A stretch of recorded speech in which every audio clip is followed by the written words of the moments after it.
दोस्तों अगर आप क्रेडिट कार्ड के बारे में जानना चाहते हैं और आपको बिल्कुल भी जानकारी नहीं है, एकदम से भी नहीं कि क्रेडिट कार्ड क्या होता है, काम कैसे करता है, जब हम ऑनलाइन शॉपिंग करते हैं कई बार आपको देखने को मिलता है no cost EMI option Amazon या फ्लिपकार्ट पे, वो कैसे काम करता है। अगर उससे हम क्रेडिट कार्ड के थ्रू परचेस करते हैं तो अगर बिल्कुल भी जानकारी नहीं है कि क्रेडिट कार्ड कैसे मिलता है, कितने चार्जेस लगते हैं, कैसे शॉपिंग कर सकते हैं, कैसे बिल पेमेंट, ये सारी चीज़ें के बारे में हम बात करने वाले हैं। मतलब A to Z आपको बताने वाला हूँ क्रेडिट कार्ड के बारे में, तो वीडियो में बने रहिए, तो वीडियो काफ़ी मज़ेदार होने वाली है। तो चलिए वीडियो को शुरू कर लेते। उससे पहले आपने वीडियो को लाइक नहीं किया तो वीडियो को लाइक कर दीजिए, और अगर चैनल पर पहली बार आ रहे हैं तो चैनल को सब्सक्राइब कर लीजिए। चलिए वीडियो को शुरू करते हैं। तो सबसे पहले क्रेडिट कार्ड कैसे मिलता है और किस बैंक का आप क्रेडिट कार्ड ले सकते हैं। तो देखिए, क्रेडिट कार्ड लेने के लिए आपके पास एक सैलरी होना चाहिए। अगर आप जॉब करते हैं तो आपको सैलरी मिलती होगी। अगर आप जॉब नहीं करते हैं, फ्रीलांसिंग करते हैं, या फिर जैसे भी आपका इनकम का स्रोत होता है, बेसिकली वो आपको प्रूफ देना होता है कि आपकी इनकम का सोर्स क्या है। जो सारे बैंकों की एवरेज सैलरी मानी जाती है, जो इनकम मानी जाती है, वो होती है 20,000। ठीक है, अगर आप मंथली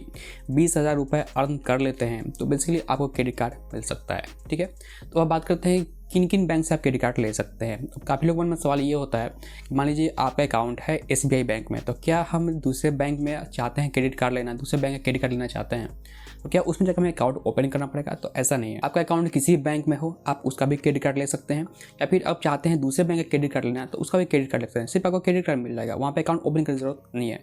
लेकिन अगर आप जिस बैंक में आपका अकाउंट है, अगर सेम बैंक से आप क्रेडिट कार्ड लेना चाहते हैं तो काफ़ी आसानी हो जाता है, क्योंकि उनके पास आपका पूरा डेटा होता है, इनकम से लेकर हर चीज़, तो वहाँ पे थोड़ा जल्दी मिलने के चांसेस बन जाता है। तो आप किसी भी बैंक का क्रेडिट कार्ड ले सकते हैं, वहाँ पे आपको अकाउंट ओपन करने की जरूरत नहीं पड़ेगा। क्रेडिट कार्ड अप्लाई करने के लिए आप ऑनलाइन भी जा सकते हैं या फिर ऑफलाइन भी जा सकते हैं, आपको जैसा मर्जी वैसा आप कर सकते हैं। जब आप अप्लाई करते हो तो बेसिकली आपसे पूछाता है आपका इनकम का सोर्स भी आपको बताना पड़ता है। अगर आप जॉब करते हो तो जॉब पर सैलरी मिलती है, वो पूछा जाता है, वो आपको बताना पड़ता है। ठीक है, और आप फ्रीलांसिंग करते हो या प्राइवेट जॉब करते हो या फिर जैसे भी इनकम सोर्स हो आपको बताना पड़ेगा।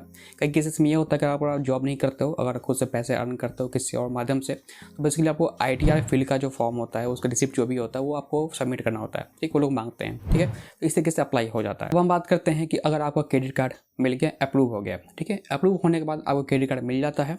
मिल जाने के बाद आपको उसे एक्टिवेट करना पड़ता है। अब जो क्रेडिट कार्ड मिलता है उसकी एक लिमिट होती है। ठीक है, और लिमिट डिपेंड करता है कि आपका इनकम कितना हो रहा है, आपका मंथली ईयरली जो भी है, आपके इनकम के आधार पे आपको क्रेडिट की लिमिट दी जाती है। स्टार्टिंग में काफ़ी लोगों को कम मिलती है, काफ़ी लोगों को सही मिल जाती है, यानी कि 45,000 40,000 से 1 लाख तक की आपको लिमिट देखने को मिल जाती है फर्स्ट टाइम आप लोगे तो। ठीक है, उसके बाद जो भी क्रेडिट कार्ड आपको दिया जाता है बेसिकली उसका एक एनुअल चार्ज होता है। आप बैंक से पता कर लीजिएगा जिस बैंक का कार्ड है आपको उसका एनुअल चार्ज कितना देना पड़ेगा। किसी किसी का फ्री होता है, उसका नहीं लगता है, किसी किसी का लगता है। तो चलिए, अब आपके पास क्रेडिट कार्ड आ चुका है। ठीक है, आपने एक्टिवेट कर लिया। अब आप जाते हैं शॉपिंग करने।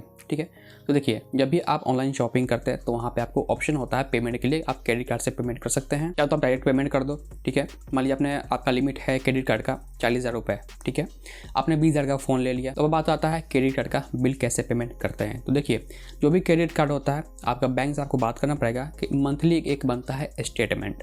ठीक है, कि आपका मान लीजिए कि मंथली में आपका 14 तारीख या 15 तारीख को स्टेटमेंट जनरेट होता है, तो स्टेटमेंट से अगर पहले, ठीक है, कई बार बैंक बोलता है कि आपको 50 दिन का टाइम दिया जाएगा, 50 दिन के अंदर आप अभी बिल पेमेंट कर सकते हैं, लेकिन उसका कंडीशन थोड़ा अलग है। तो देखिए, अगर आपका स्टेटमेंट बनने का जनरेट होने का डेट है 14 तारीख, ठीक है, और आपने शॉपिंग की है 13 तारीख को, फिर 12 तारीख को, तो ऐसा नहीं है कि आपको 13 तारीख को अपनी शॉपिंग की है तो मतलब 50 दिन टाइम मिलेगा, बिल्कुल ऐसा नहीं है। 14 तारीख को अगर आपका क्रेडिट कार्ड का स्टेटमेंट जनरेट होता है तो आपने अगर 12 को शॉपिंग किया है तो 14 तारीख के डेट में आपका बिल आ जाएगा। तो जब भी आपको शॉपिंग करना हो और आपका क्रेडिट कार्ड का स्टेटमेंट का डेट है 14 तारीख, तो बेसिकली आप स्टेटमेंट जनरेट होने के बाद शॉपिंग कीजिए।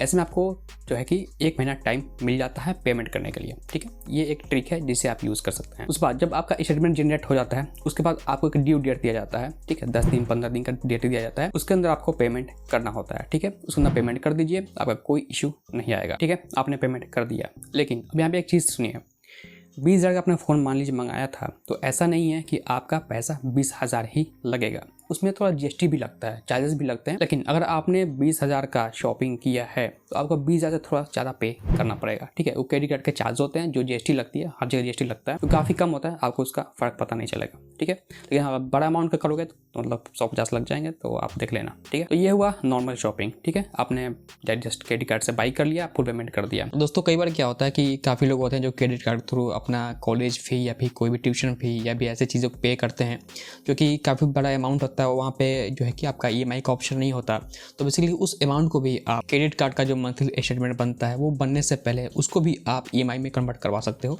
अगर मान लीजिए आपने कॉलेज फ़ी पे किया 10,000 रुपये, वहाँ पे EMI का ऑप्शन नहीं था और आप चाहते हो कि नहीं 10,000 का हम EMI करवा दें, तो बेसिकली आप उसको भी EMI में कन्वर्ट करवा सकते हो। आप जिस बैंक का कार्ड लेते हो बेसिकली तो आपको लॉगिन ID वगैरह दिया जाता है, तो बेसिकली वहाँ पे लॉगिन करके वहाँ पे आपको उस बैलेंस को EMI में कन्वर्ट करने का ऑप्शन मिल जाता है, तो उसे भी वहाँ से आप EMI में कन्वर्ट कर सकते हो। अब हम बात करते हैं EMI के बारे में, ठीक है।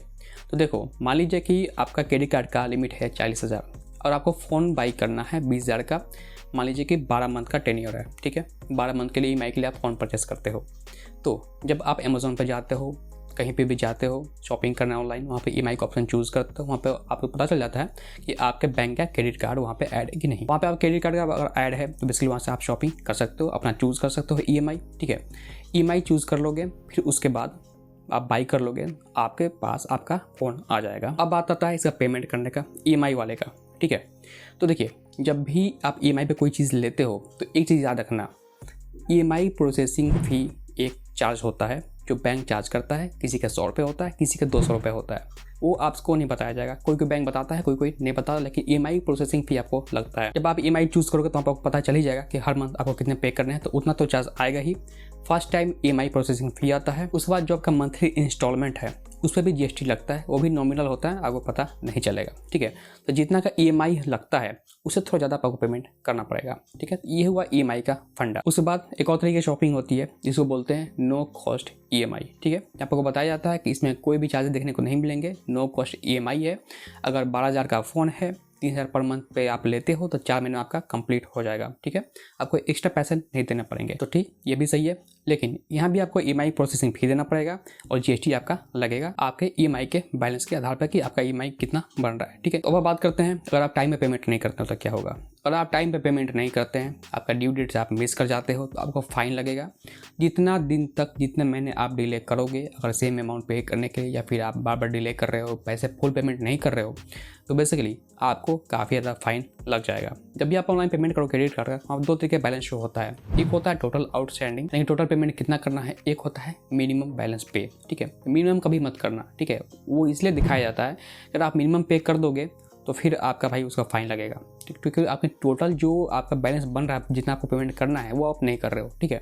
तो आप हमेशा कोशिश करना, जब भी आपको क्रेडिट कार्ड का बिल पेमेंट करना है तो टोटल बिल पे करो, मिनिमम वाले पे मत जाना। ये चीज़ आप देख लेना पेमेंट करते समय पे। अब बात आता है कि हमारा क्रेडिट कार्ड का लिमिट हम कैसे इंक्रीज़ कर सकते हैं। देखिए, अगर आप टाइम पर बिल पेमेंट करते हैं अपने क्रेडिट कार्ड का, तो बैंक आपका खुद ऑफर करेगा कि आप अपना क्रेडिट कार्ड लिमिट बढ़वा सकते हैं, क्योंकि वहाँ पे आपका सिबिल इंक्रीज़ होता है।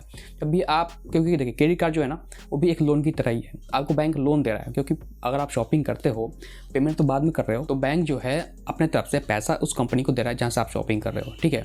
तो वो भी एक लोन है, ठीक है। तो क्रेडिट कार्ड भी एक लोन ही होता है, आप क्लियर समझ लो। तो बेसिकली जब भी आप लोन टाइम पे पेमेंट करते हो तो आपका सिबिल बढ़ता है, बैंक को आप पे भरोसा होता है, ट्रस्ट होता है, जिससे कि वो आपका लिमिट इंक्रीज़ करता है। तो इसी तरह जब भी आप पेमेंट करते जाओगे धीरे धीरे आपका सिबिल इंक्रीज़ होगा और आपका लिमिट इंक्रीज़ होता जाएगा क्रेडिट कार्ड का। आपको हम बहुत ऑफर आएंगे उसके बाद, एक बार आप टाइम पे पेमेंट करने लगोगे ना क्रेडिट कार्ड का, काफ़ी ऑफर आएंगे कि ये लोन लो, वो लोन लो, फिर आप खुद परेशान हो जाओगे भाई इतना सारा क्यों मिल रहा है, ठीक है। तो बेसिकली ऐसे काम होता है। तो गाइस ये है पूरी कहानी क्रेडिट कार्ड के बारे में। तो उम्मीद है आपको समझ में आ गया होगा कि क्रेडिट कार्ड क्या होता है, कैसे काम करता है, क्या चीज़ें कैसे काम करती हैं। तो बस आज के इतना ही। उम्मीद दोस्तों आपको वीडियो पसंद आया होगा। तो आप वीडियो पसंद है तो वीडियो को लाइक कीजिए, दोस्तों शेयर कीजिए, कोई सवाल हो तो कमेंट कीजिए, कुछ जाता तो भी कमेंट कर सकते हैं।